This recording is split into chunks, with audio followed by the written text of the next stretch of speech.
And so it is, beloved masters, keeping the power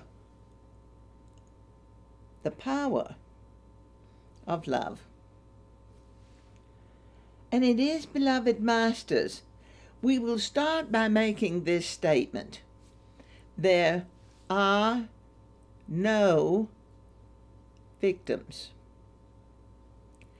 Now, this inflames the ego because it has controlled humanity for many lifetimes by constantly assuring in many different ways that, yes, people are victims.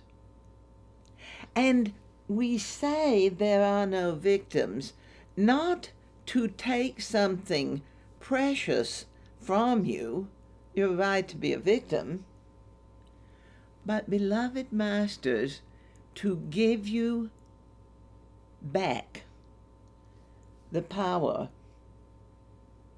of your selfhood.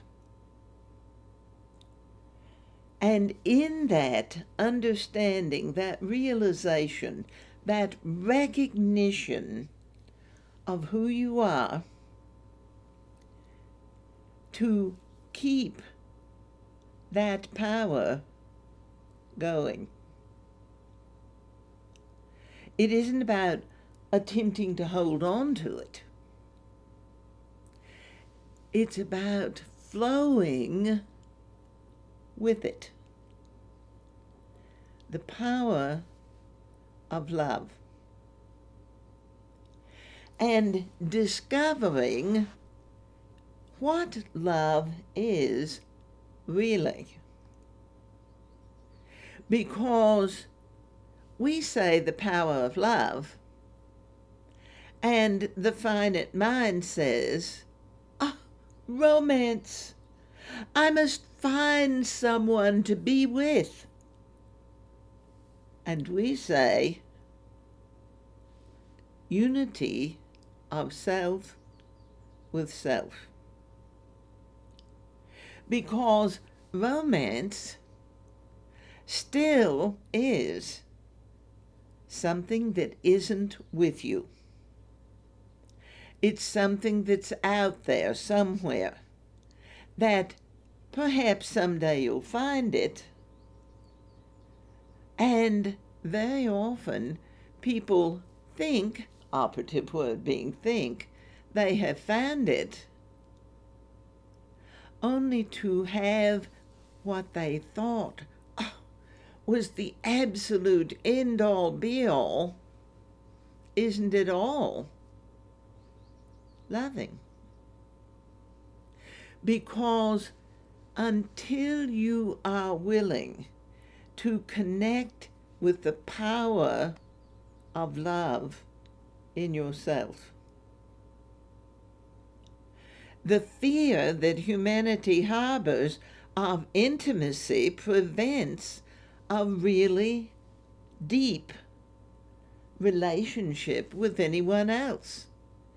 If you have secrets that you are afraid for someone else to know, if you cannot allow assistance in your life, if you don't want to share, if you need to be in control, if you are playing any of the control games of victim or intimidator, interrogator or aloof, then you're going to hold a romantic relationship at arm's length.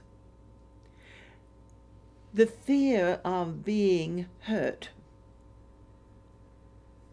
I want you to let me in, but I don't want to let you in.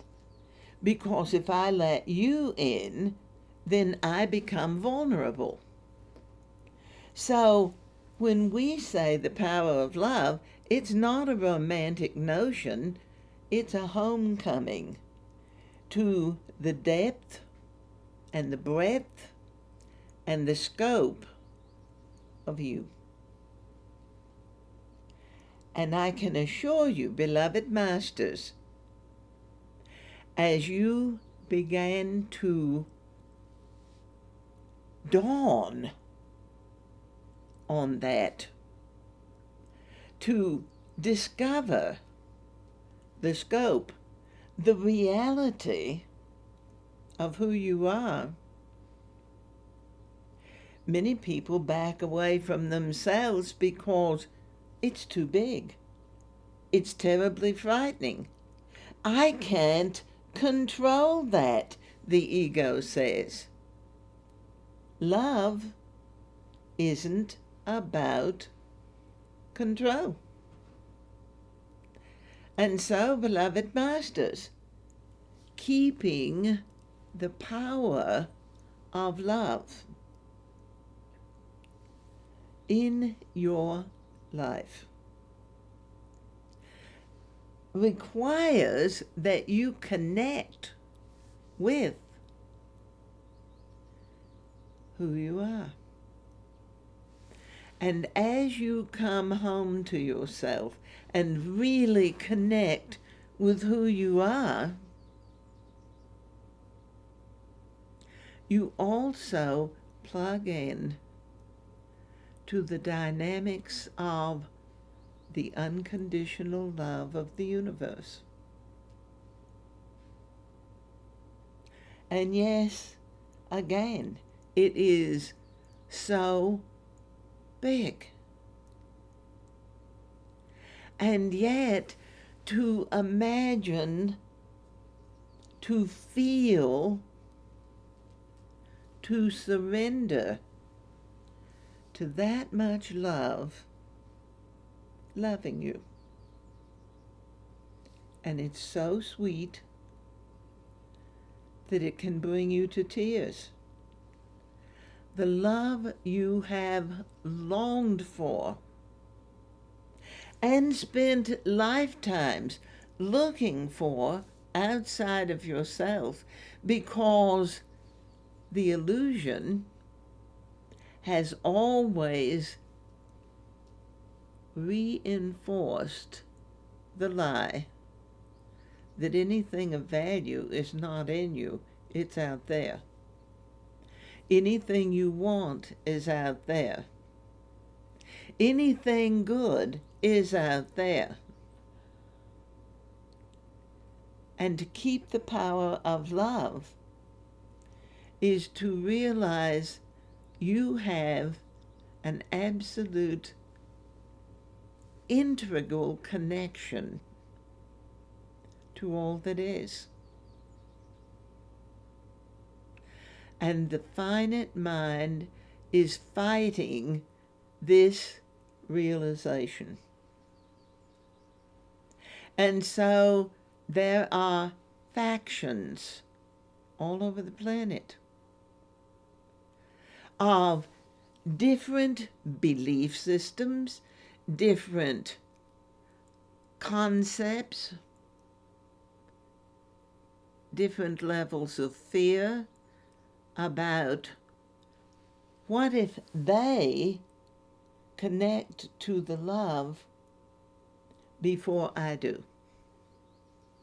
What if they get there first? What if they find the love? And it is, beloved masters, the love we're talking about is a love that belongs to everyone. No one can get it and keep it. The illusion for lifetimes has given the suggestion that there are certain people, certain souls, who have a right to the inside track, have a right to greater love, have a right to deeper understanding, and yet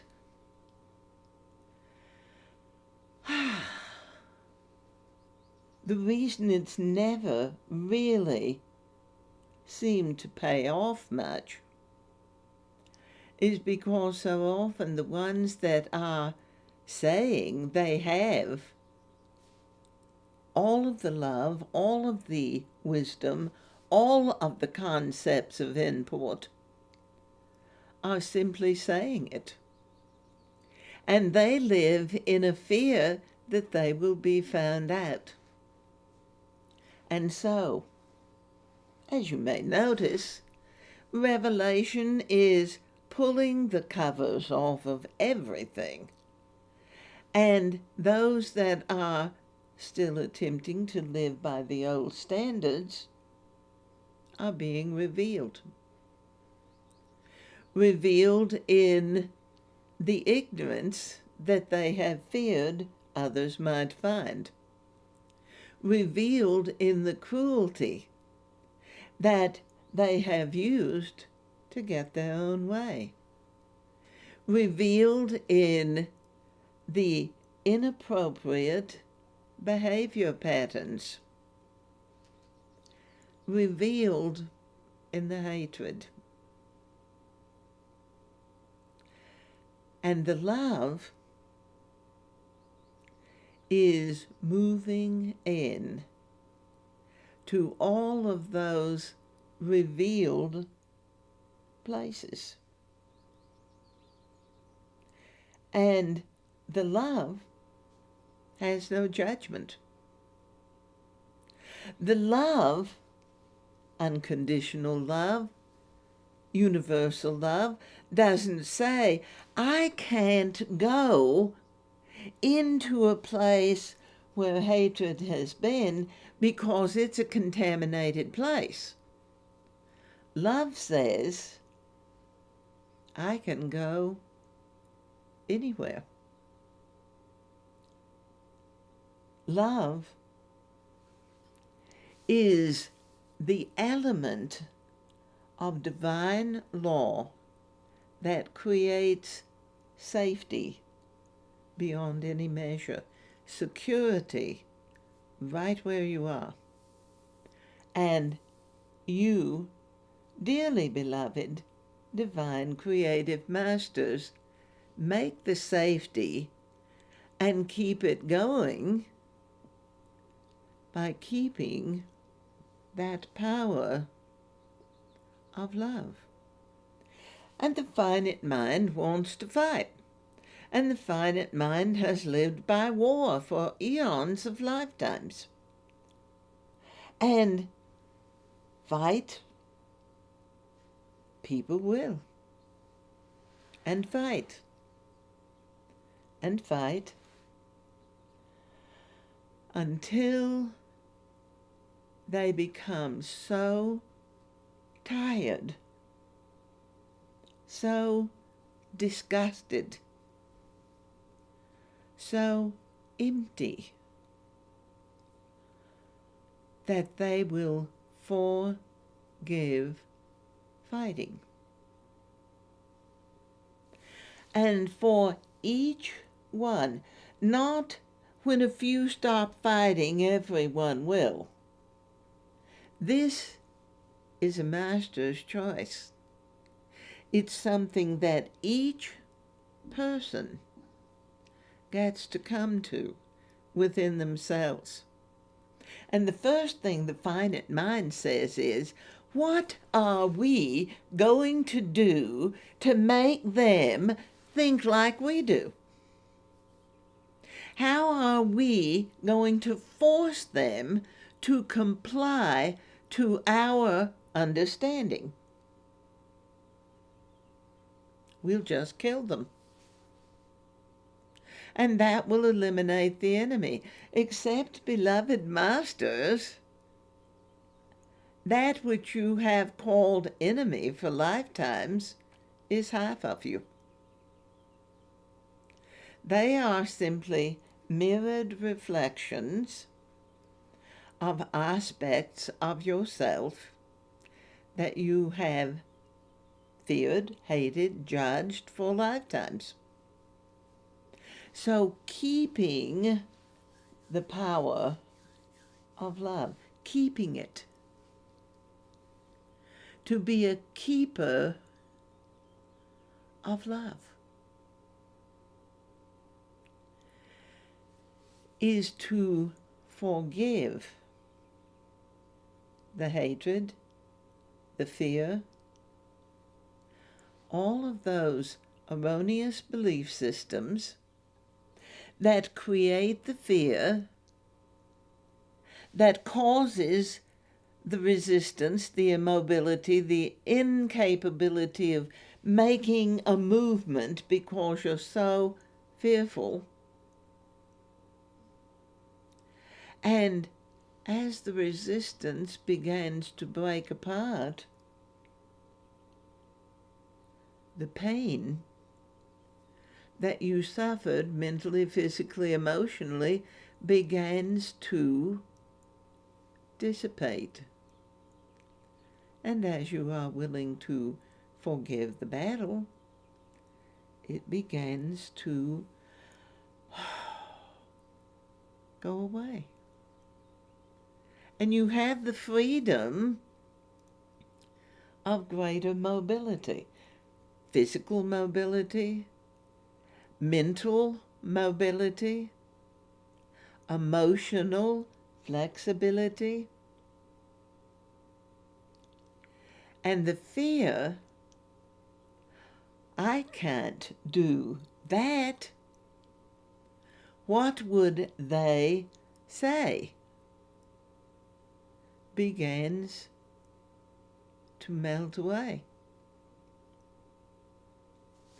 And the egoic mind says, I don't believe in that.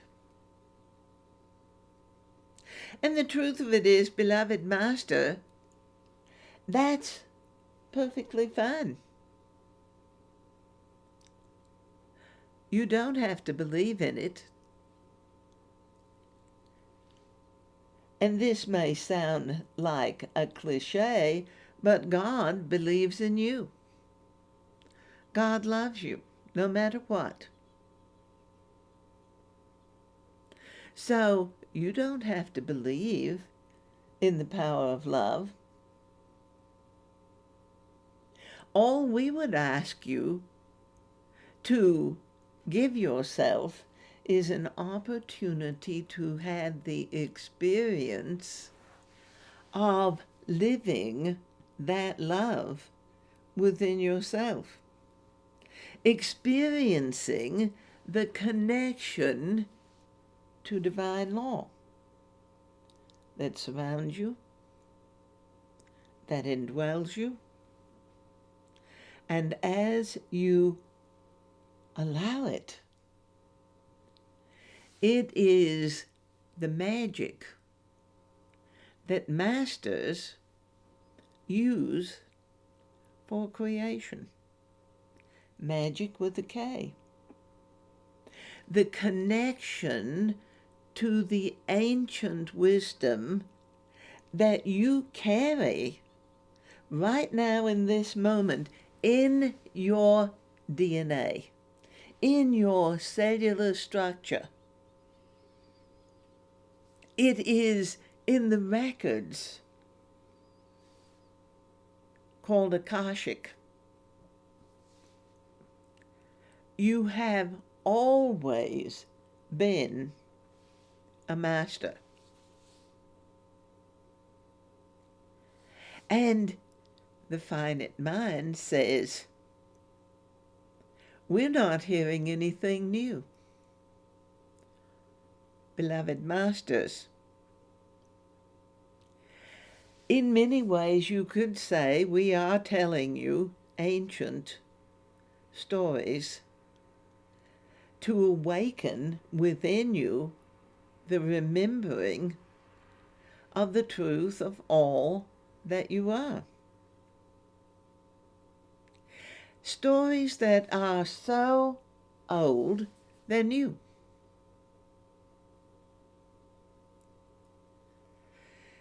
New in the places that they will now take you. new in the life that you can now live, new in the world, the star seed that you carry in your heart that is opening a whole new level of consciousness within you. That is the new earth. You don't have to get on a spaceship and go somewhere else. That new earth is opening right where you are. And the more that you allow that love, so sweet, so gentle, so subtle, and yet so impeccably clear, so divinely true, so amazingly powerful. And it isn't fraught with emotions, because the more that you allow yourself to keep this love, this flame of the divine burning within you, the more you allow that, the more you integrate with yourself, the more you feel the at-one-ment. And the safer you are to experience at-one-ment with other masters.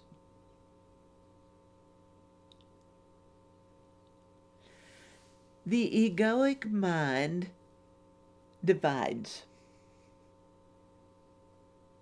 Its thrust throughout the illusion has been division. Divide and conquer. And yet, when you can love yourself so well that you are absolutely safe to walk among others, not in rebellion or defiance or even sacrifice, but in a sense of at-one-ment that the divine essence gives you.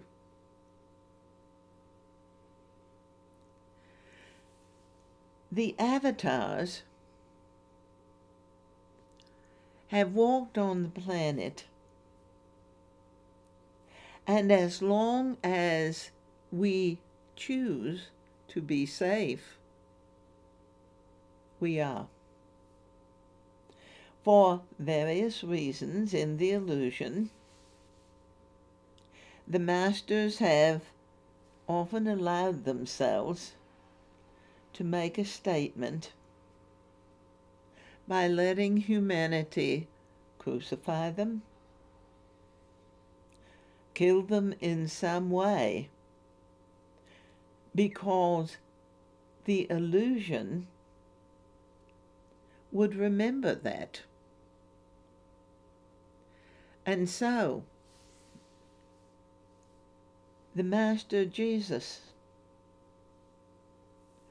held the complete understanding within himself that the choices that he made around the drama of his crucifixion were Master's choices. And the world has been taught, very carefully educated, Don't look at this as a master who made choices to make a statement. Look at this as a victim. All of you brothers and sisters of the world, look at this being as a sibling that God loved better than you. A sibling that was held higher than you, ennobled more than you. Jesus is the only Son of God. No, beloved masters, even he said that is not true. So, to keep the power of the love that created you, it is to get present and available with yourself. The world offers multitudinous distractions. There are so many things to distract you that it's difficult even to focus long enough to get the tasks of your day completed, to go through a work day and achieve your assignments, to arrive at bedtime and be able to say, it's all done, and I am well pleased with my accomplishments, to rest easily and peacefully because you focused so clearly that even though the world is full of distractions, you kept the power of your focus, not by control, which is a militaristic brutality, but by love. By loving yourself so well that when you would begin to feel confusion, when your mind begins to wander, when things are just pulling you in every direction, rather than going to war with them, stop. Take 5 minutes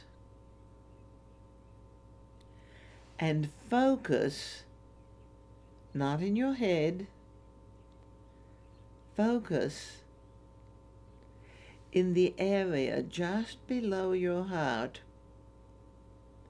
into the solar plexus. Focus on peace.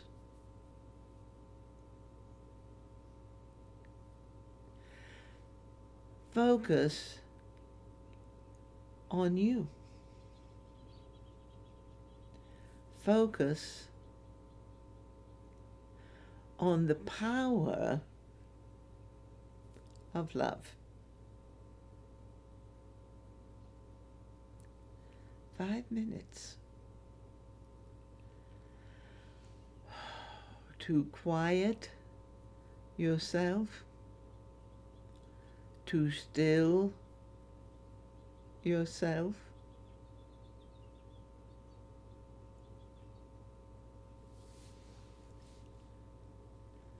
to turn off your cell phone, to leave your computer,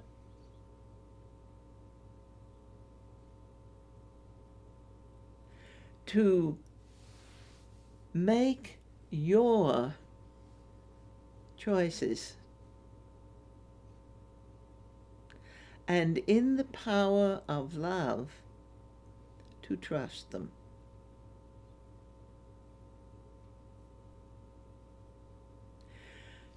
To feel into yourself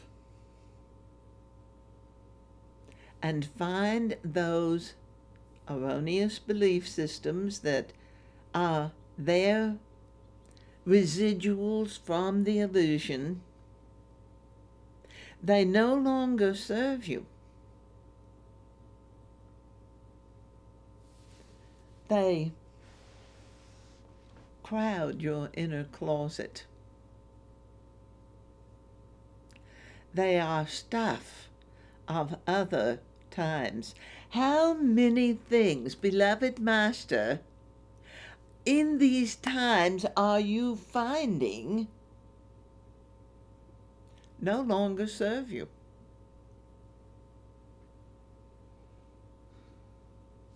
In the last 30 years,